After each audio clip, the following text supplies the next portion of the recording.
No sei por que, non sei como, non sei onde, non sei cando, pero entre fusco e lusco estarei aquí agardando.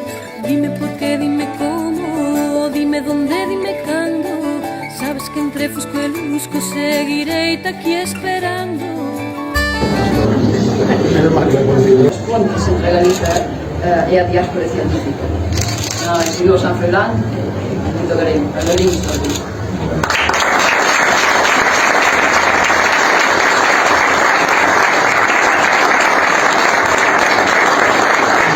Tanto, desexo-vos unhas moi boas festas e que disfrutemos todas e todos precisamente desta semana das actividades sempre acompañadas das nosas persoas queridas. E hoxe a verdade é que é un verdadeiro placer presentar a nosa pregoeira, porque fixo miles de kilómetros desde Houston para poder estar hoxe aquí. Esa implicación solamente podería ser unha persona que sempre leva a Lugo e a Galiza no seu corazón. Pode que o primeiro libro, penso, non, de divulgación científica escrito en galego no ano 57. Todo o galego camiña pola vida con esas especies de extraño meicario que levanos como un destino, levanos sempre a un lugar.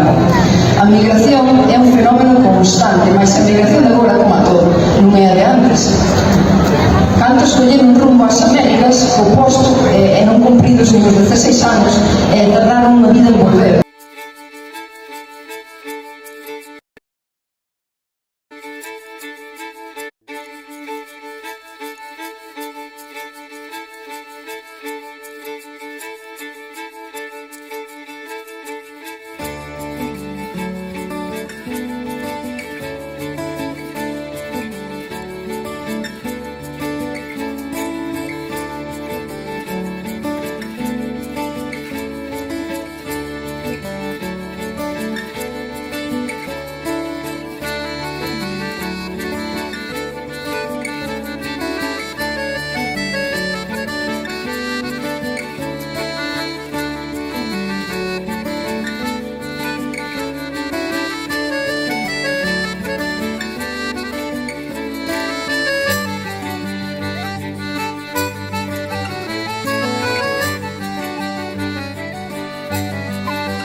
Moi ben, pois, señora alcaldesa, señoras concelleiras, señores concelleiros, autoridades lucenses de nacemento, de corazón, grazas pola vosa presenza esta noite aquí na Praza Maior. Espero que todo o mundo este listo para sanfroilanear, esa aí unha palabra. Comenzo agradecendo, non cabe dúda non, a confianza e o agarimo depositado en min para ser a pregoeira. Vaya honra, non? É un privilexio estar diante de todos vostedes para dar apertura á festa máis destacada da provincia, non? Por non decir do país. Contolles que no mes de xullo, tal como comentaba Maite, no remate da miña presentación do libro No vello cárcer, aquí ao lado o libro A Conciencia, a Consciencia, non? A ciencia que nos rescatou da pandemia, a conselleira de Cultura, Maite Ferreiro, chegou a min a facerme semellante proposta, non? Coa emoción do momento fixo que aceptara de inmediata, como non? Grazas a todos os grupos políticos, e quería destacar do Concello polo seu voto unánime que para que a pregoeira fose esta científica. Sen lugar a dúbidas, honrarme desta maneira lévame a sentir por sempre Lugo moi preto. Como boa científica, son máis de entregarme os feitos que as lerias, e por iso percorri 8.000 km que separan Houston de Lugo para subir en carne e oso a pregoar neste balcón do consistorio. Aquí me mandaron vir, aquí vin e aquí cheguei. E dígolles que ben mereceu a pena. Con ilusión os sacrificios convértense en fume e os esforzos recompensanse por si mesmos. Tamén lles digo que esta media hora que me queda de pregón procurarei non desperdiciada. A ciencia dinos que as persoas temos 5 necesidades fundamentais, non? As fisiolóxicas, as de seguridade, as de pertenza, as de autorrealización, as de reautorización e as de recoñecemento. Pois ben, podo asegurarlles que esta última teño ben cumprida na miña terra. Moitas grazas por render eloxio a esta vida en tránsito, non? Que me impulsa a seguir construindo pontes. Asegurolles que síntome todo o contrario a unha desarraigada. Síntome, se mo permiten e se mo aceptan, unha lucense de corazón. Xa van 229 sanfroiláns, que non son poucos, intelectuais, escritores, artistas, xornalistas, historiadores, músicos, tiveron o privilexio de pregoar e facer historia na cidade amurallada. E non vivimos máis que para outra cousa. Maila que xa saben, o estigma de que Lugo é unha aldea grande onde ten cabida os da cidade e os da periferia, teño que confesar que para unha de terra xa que lle encomenden dar este pregón é emocionante e intimidante ao mesmo tempo. Pregoarei en ondas peripecias dos entrañables Pelúdez e Filomena aquí presentes, os meus respetos, nin de José Trapero Pardo, nin de Anxe Folen, nin de Pepito Chimineas ou dos Caribolos. Non é por menospreciar as temáticas sanfroilanas que de interese dos presentes, senón porque os pregoeiros que me precederon xa se encargaron moi ben de facelo e eu estou moi lonxe de igualarlo. Tampouco pensen os non tan simpatizantes que a ver logo con que nos ven iluminar esta que chega de fora. Non é a miña intención, xa sei que aquí hai moitas luces, pero si me gustaría que este pregón represente todo o que eu poido simbolizar. Pois ben, como dixo Maite, eu nacín en Bertoña, no concello da Pastoriza, na Terra Xa, nun lugar ao que agora lle chaman o rural. Non nacín en Lugo por circunstancias do azar, simplemente. Agora lles explico. Saí a miña nai de pasar consulta do doutor Bernardino Pardo Ouro na clínica privada que tiña no sanatorio da Milagrosa, hoxe onde está a sede do Progreso, alá no ano 77. Ela saía convencida que estaba de parto, mas o prestixioso doutor tiña a teima que non era así e mandoulle volver en 2 semanas á consulta. Ben, nada máis chegar a Bertoña, as contraccións aumentaron e meu pai arrancou con miña nai e con miña avoa de volta cara a Lugo no seu 600 a 120 km por hora. Mas a bioloxía non se puido reprimir e houve que facer unha parada de emerxencia á altura do Salto do Can na curva de Saldanxe. Ben, foise dar a fortuna que ali, onde malamente aparcou, vivía unha parteira que prestou seus prezados servizos no momento máis preciso. E así foi como aproveitei a miña primeira oportunidade que me deu a vida, non? Grazas a meus pais por traerme ao mundo e ás parteiras das aldeas por existir. Con esta entrada triunfal non me quedaba outra que aproveitar, non? Que aproveitar o mellor que pudera o resto dos meus días. Na miña etapa escolar, aínda que non estudei en Lugo tampouco, mantiven vencellos directos e indirectos coa capital. Estudei sempre na pública, no Colexio Público de Bertoña, no Instituto de Meira, tiñamos mestres e mestras que chegaban da capital lucense e que nos falaban en castelán. Daquela aínda non existían os neofalantes. Criarse nun entorno galego falante é unha regalía, é unha marca de identidade por vida. Cando as mestras nos falaban en castelán, nós, coa rebeldía e inocencia que outorga a propia infancia, devolvíamos a palabra na nosa lingua mãe. Facíamolo porque simplemente respondíamos á razón e non ás regras. A neurociencia danos unha boa razón. Dinos que transmitir o coñecemento na lingua nai beneficia a asimilación e a conversión de calquera concepto novo, facéndose máis rápido que noutra lingua. Pero tamén nos di que a información é emocional e pode ser mellor consolidada. Por outra banda, tamén fomos moi afortunados, non? Os que pudemos ser educados en galego e en castelán. A experiencia bilingüe altera a estrutura do cerebro e mellora certas funcións cognitivas e tamén pode afectar o procesamento matemático. De feito, deberíase falar en galego e castelán dende a etapa infantil, xa que é o período onde se esculpe a neuroplasticidade. Pois ben, no meu colexio nunca houve represalias por falar galego, non houve ese tipo de problemas.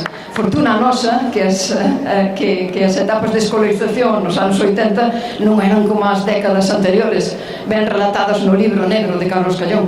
Nunca deixei de falar en galego e aprendín que había que mantelo a conciencia e ás veces a contracorrente e desfrutar deste feito como un dos maiores praceres que existen. Escribilo e empregalo como a ferramenta no formato que sexa, ata dando un pregón, xa é a culminación que levo facendo toda a vida. Gústame regar a galeguidade alá por donde vou, porque é algo que sempre florece e ainda pode florecer con maior esplendor despois. A identidade construíse do que se sabe, no que se di e no que se fai, e a lingua que se emprega pon a guinda ao pastel. Lugo sempre estivo, está e estará presente en quen son. Sendo filla dun escultor, tiven a sorte de presenciar un auxe do mundo da arte lucense a finais dos anos 80 e 90. Grazas a este privilexio, non perdíamos nin unha soa exposición no Círculo das Artes, nin unha das salas e galerías de arte da cidade. Gardo moi bons recordos de ir con meus pais ao mesón do forno, onde nos servían un churrasco nunha mesa con nome propio, a Espeteira, reservada exclusivamente a pintores, escultores, músicos, escritores e ata magos. Con 12 anos fun ao cine por primeira vez e foi en Lugo. Botaban a película Sempre Xonxa para non esquecela. Pero sin dúbida unha das etapas máis gloriosas da miña adolescencia foi o meu paso fugaz pola categoría dos cadetes do Xuncas, con 14 anos, agora o ensino. Os entrenamentos de baloncesto eran ben duros, pero que gañas lle poñíamos. É como non, aqueles partidazos no Breogán, vibrando coa marcha do xogo no pabillón, coa pelota batendo na cancha, que é emocionante. Pónseme a pel de pita só recordar, non?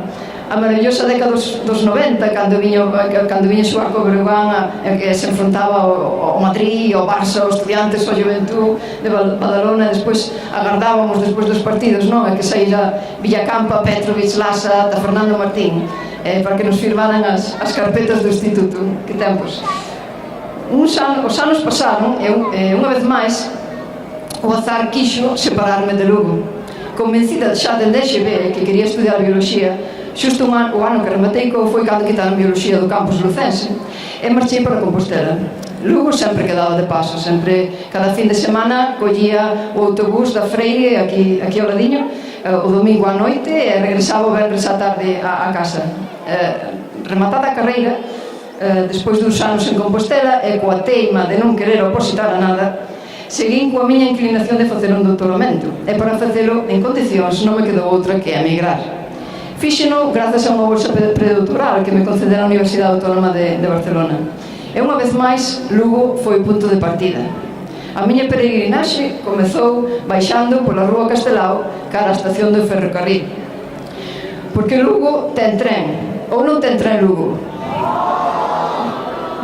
Bueno, vai a se ten, sei que dende o ano 1875. Si, ese tren o que lle cantaba Andrés do Barro, non? O tren que nos leva pola beira do viño, que me leva polo meu camiño, o tren que vai andando pasiño a pasiño, lonxe do noso lar e cara ao mellor destiño, quizás cara a terra da felicidade, canta verdade garda, non? O tren arrancaba de Lugo os domingos á tarde e chegaba o luns a mediodía á estación de Sants en Barcelona. Aquelas viaxes con tantos cambios e múltiples paradas eran e seguen sendo 18 longas horas en vagóns con caminas compartidas para 6 persoas. Dábame tempo de ir a Houston e volver. Ferruxentos trens que tiñes que tapar os oídos cando entraba no túnel polo estrondoso chirrido que facía tanto ferro. Toda unha aventura. A maioría dos ocupantes eran emigrantes galegos na miña ben querida Cataluña tamén, non? Que volvían cada certo tempo ás aldeas galegas a ver a familia e, sobre todo, a encher as maletas de produtos da terra. De cada vida poderías escribir un conto cunqueiriano, digolles ben. Ese tren era a miña conexión coa casa, que me levaba e me traía ata que xa non me trouxo máis. Maila, é verdade que Lugo precisa un tren de alta velocidade, polo que hai que loitar e merecémolo. Un tren que nos comunique con axilidade e non nos roube o tempo. E, sobre todo, un tren que te leve, pero que se acorde de traerte de volta. Aos 5 anos da capital catalana seguironlle 4 máis como investigadora postdoctoral en París, e despois tocou tomar rumbo ás Américas para sentar o niño e continuar labrando a profesión. Para moita xente, as científicas e os científicos, pois, ben, que partimos para formarnos e traballar fora, non somos emigrantes. Ben, prefiren chamarnos cerebros fugados. Os que saímos na procura dese impulso aventureiro, como sentenciaban dende Madrid, non? Pois ben, saímos na procura de oportunidades que a nosa formación merecía e levamos xa décadas de fugas invisibles.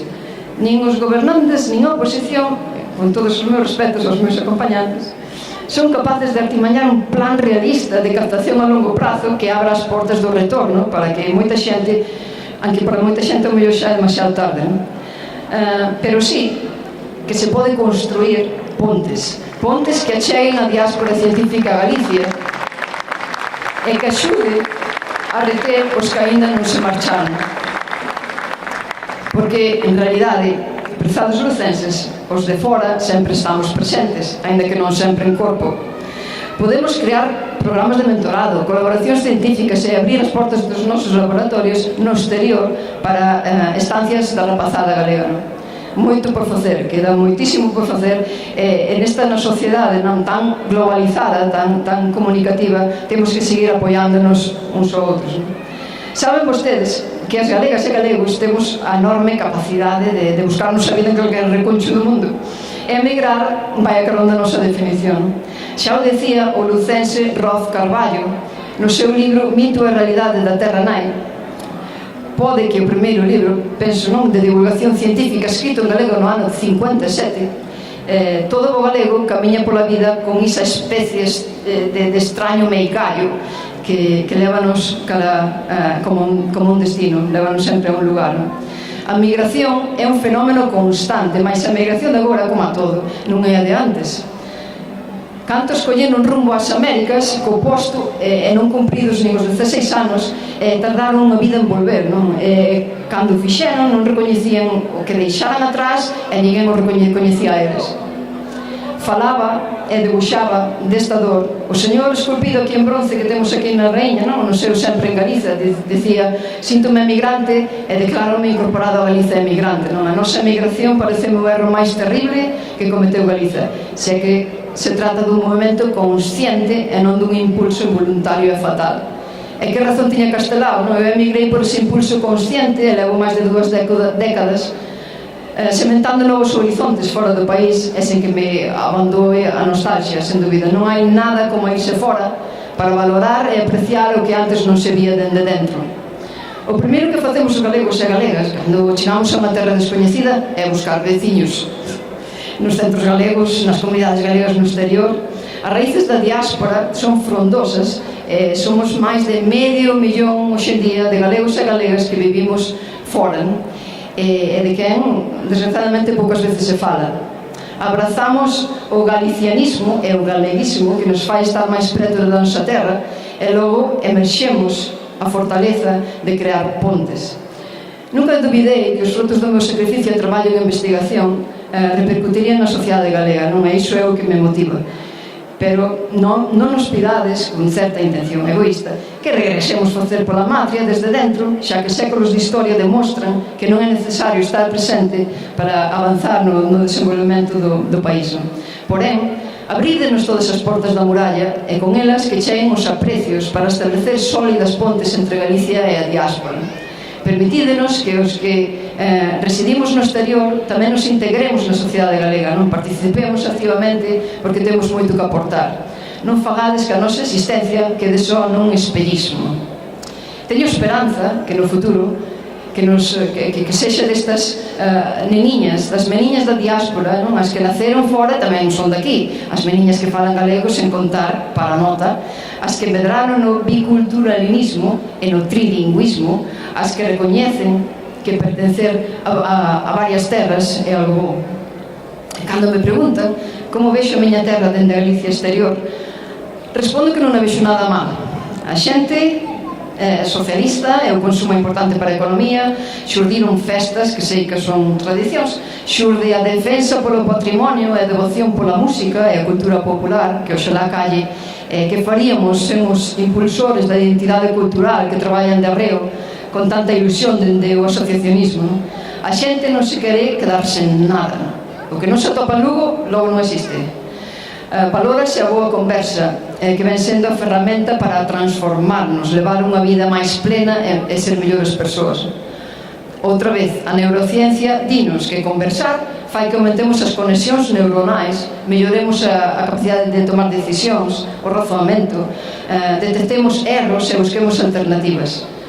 Aclaremos as ideas do mundo como se fora como a nosa forma de sentir, non? Porén, tamén percibo moita obediencia, resignación ante tanta normativa, non caia pandemia que caia. Vexo moita lei vestida de beneficios sociais que fai a xente máis amarrada, menos libre e con menos ambición para medrar. Percibo certa frustración laboral, non? Porque non sempre repunta quen loita, ao mellor por falta de apoio a quen o merecen. Tampouco vexo drama nin desprezo en todo isto, incluso cando a saúde non é prioridade e a indignación de moitos males remata a golpe de gústame no móvil, non? Sen outra acción. Dame mágoa, moita mágoa, que a xente nova con carreira galle menos do que merecen. Vívase máis ilusión e as súas capacidades se vexan minguadas. Pero Lugo vai a mellor, non? Porque é unha cidade afable e vivir aquí é un luxo. A grandiosidade e o poderío da cidade amurallada é a envexa de calquera civilización. Lugo realza a arte, a arquitectura, a música, a literatura, a riqueza cultural dunha cidade dinámica. Ben sabemos que o noso patrimonio xenético non define o noso destino, polo que, botando man da cultura, adquirimos unha enorme forza para modular a plasticidade do noso cerebro, mellorando a memoria, as sensacións, as emocións, as percepcións, que se modulan coa diversidade cultural e o ben-estar social. Desexo que Lugo sexa ainda máis potencia, con proxección internacional, de vanguarda, innovación, con espazos abertos e participativos, máis apoio á investigación no campus, sen desprotexer o patrimonio histórico e cultural que caracteriza a cidade. Aposto fortemente pola empatía da xente, pola generosidade e vou facer dunha sociedade respetuosa e agradecida. Pero sobre todo aposto pola xente nova, polo xermolo do que está por vir, non? Unha rapazada que busque alicertes, que desperten as inquietudes sen poñerse teitos, que non se conformen con calquera cousa, máis reivindicativa e menos mansa. Porén, tamén son consciente que eu non estaría hoxe aquí, aparte que me invito máis, pero subida como protagonista, se non fora polas mulleres da provincia que se dedicaron a traballar duro e queixarse pouco ou nada. Non deixo de emocionarme ao pensar nas mulleres. Non deixo de emocionarme ao pensar nas mulleres que traballaron sen descanso, como a miña avó, a miña nai, as que cantaron versos á maternidade, pero coa experiencia de parir e criar, as que choran a emigración despois de deixar marchar un ser querido, as que loitaron dentro das institucións, sendo desprezadas e apartadas, non? As escritoras e poetas que crearon obra firmando con nome de home, ou as científicas que me precederon, as que lle roubaban a autoría das súas descobertas. Non podemos esquecer as que abriron camiño fai varias décadas, porque aí está a valía e o heroicismo.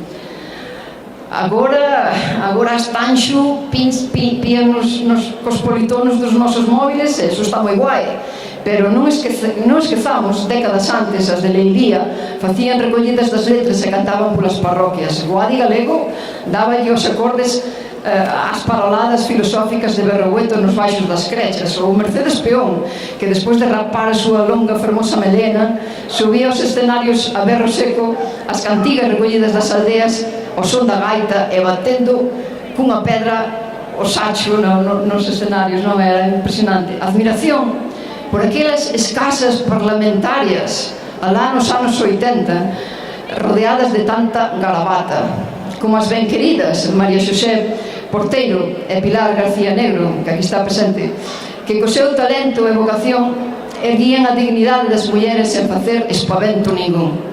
Lucenses como a admirada Marica Campo, tamén presente, e Margarita Ledo, que deixaron e seguen a deixar a pegada nas letras e nas artes cinematográficas, non? En resumo, a todas as pioneiras que labraron a terra rancia, seca, dura, para que anos despois fose fructífera, nutrida e productiva, e deste xeito, as que chegábamos, como a patacas de cedo, tivésemos unha boa medra. As que, en definitiva, traballaron duro en circunstancias máis desfavorables que as que nos toca lidar agora, as que se relevaron dende a invisibilidade e ganando todas as batallas. E permítanme seguir a miña viaxe e que lle vai poñendo fin. Ben, adapteime a novos fogares que me acolleron, non? Aprendín linguas, a respetar outras culturas e xentes, Despois de 4 anos en París, aterramos, o meu home máis eu, nos Estados Unidos no ano 2010, con 2 maletas e unha nena debaixo do brazo. Nada máis chegar, traballei con ganas e brindaronme máis oportunidades das que me facían falta e comprendín a dimensión real do apoio á investigación científica. Ainda ben non levantamos na cabeza dunha pandemia desafiante que sacou o mellor e o peor de cada un de nós e deberíamos de sacar leccións. A pandemia deixou máis de 4.000 mortos en Galicia, unha sociedade máis feble de saúde. Dos aplausos aos sanitarios viñeron as pedradas e parece que non aprendimos nada. Este maltrato pode levar a unha situación insostible e perigar unha sanidade pública de calidade. O persoal sanitario non se pode asfixiar. Nunca deixaron de ser esenciais e hai que coidalos para que eles nos coiden a nos ben. A boa información tamén.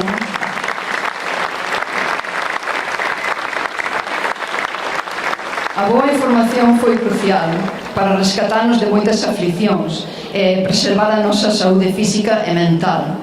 Temos que escoitar voces que chegan a información contrastada, validada, rigorosa. Non nos deixemos distraer polas frivolidades que nos quitan folgos e rouban o noso tempo e que non importan para nada nas nosas vidas. Esquivar os discursos incoherentes e populares que non amosan empatía coa xente, non? Pero que conseguen mobilizar as masas. A ciencia trae saúde, non? Alimenta o coñecemento e disipa os medos, beber dela danos alentos e esperanza. Teño un soño que nos vindeiros anos nos acheguemos a tratamentos, sobre todo, non, para personalizados, como contra os cancros, que permitan a cura e eliminen a remisión, non, da maior parte deles, que a metástase non sexa unha sentencia e que cheguen avances no diagnóstico de inmediato, non? E teño un soño que alimento coa inspiración e a motivación que me dá os meus quereres, que é agarrándome tamén, non, ao apoio que me dá a traballar no máis grande centro de investigación biomédica do mundo.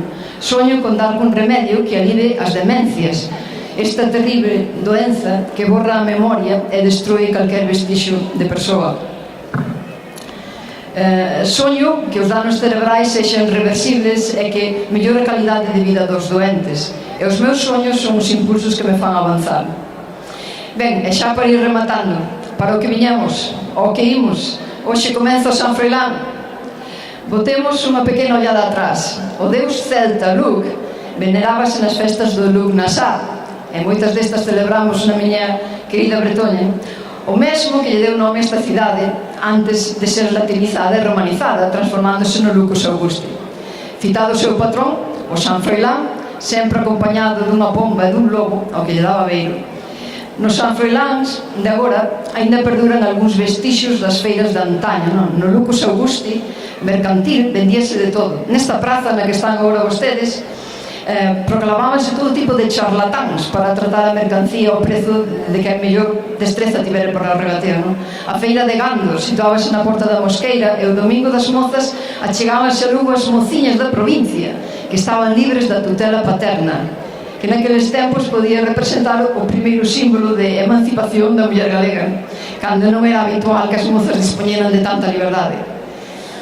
Tiñen que sacar proveito da ocasión e lucir as mellores xoias de artesanía, que son os traxes regionais, con esas enaguas brancas, co remate de puntilla, coa saia vermella e coas cintas negras, e sen esquecer o mandil de terciopelo negro bordado de azabache. E acabo de describirlles o meu traxe da primeira comunión. Darío Xoán Cabana, no seu pregón do San Froilán, recordábanos a orixe labrega das festas, que era a simbiose entre a cidade e o agro. A esta feira do Gando achegábanse a xentes das aldeas, mas hoxe en día pouco teñen que ver co señor Pelúdez e a señora Filomena, que ben, hoxe vestíronse de científicos, ao mellor sí que teñen máis que ver. Falar do San Froilán é falar das tradicións, das xentes da capital e do rural, non? Que se chegaban para gozar da festa. Lucenses, para citar unhas cidades e vilas, non? De Bretoña, de Pastoriza de Foz, de Torto de Sarria, Mondoñedo, de Cerro, de Fosagrada, de Monforte, de Castro de Rei, de Friol, de Taboada, do Corgo, de Meira, de Vilaro, de Lorenzá, Burela, Viveiro, Ribadeo, Baralla, Cospeito, Palas de Rei ou Monterroso, seguro que me queda algún. Animo a todos vostedes a disfrutar das festas como protagonistas, a gozar do bo comer, do bo viño, das casetas, non do pulpo, a feira con cachelos e pimentón, disfrutade do baile de cánticas e flores, da arte, da artesanía, das charangas, do folclore, dos fogos artificiais, dos eventos culturais e da festa popular.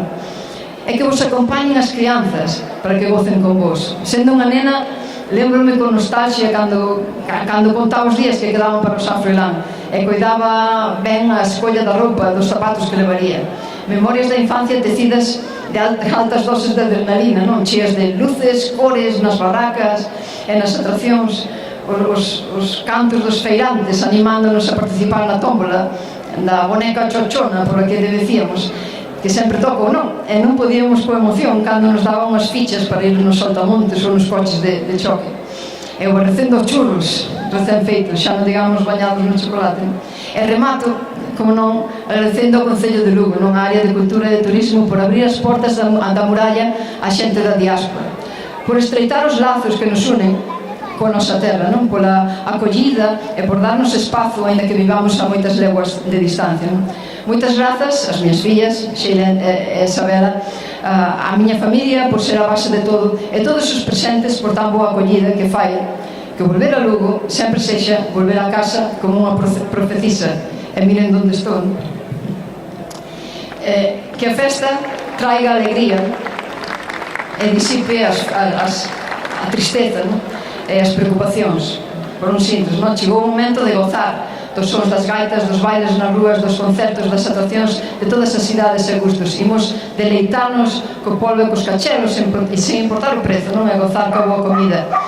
Que Lugo brile con orgullo, non? E teña ese recoñecemento internacional que merece.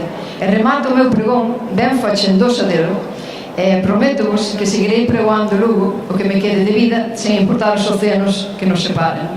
Os voces generosos na nosa voz entenden con orgullo, con arroubo atenden o noso rouco son, pois onde quer xigante a nosa voz pregoa a rendezón da boa nazón de Breogán. Brindemos por Lugo, polo seu pasado, polo seu presente e futuro. Brindemos por Lugo, pola xente daqui e da colá, pola xente do rodicio, pola xente detrás da corda. Brindemos por 1 millón de vacas. Brindemos por Lugo e polas súas festas. Viva o San Froilán!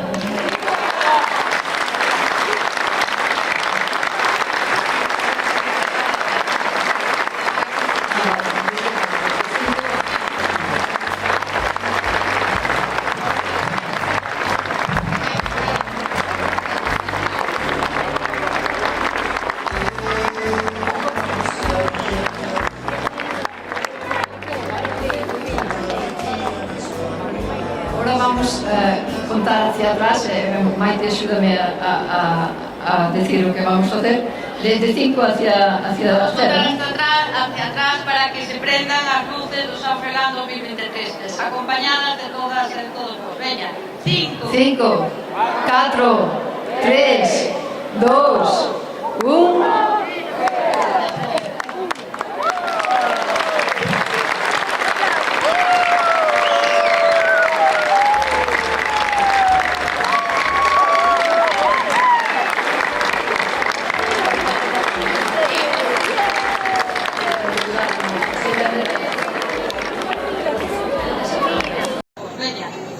Cinco, 4, 3, 2, 1...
non sei como, non sei onde non sei cando, pero entre fusco e lusco estarei aquí agardando.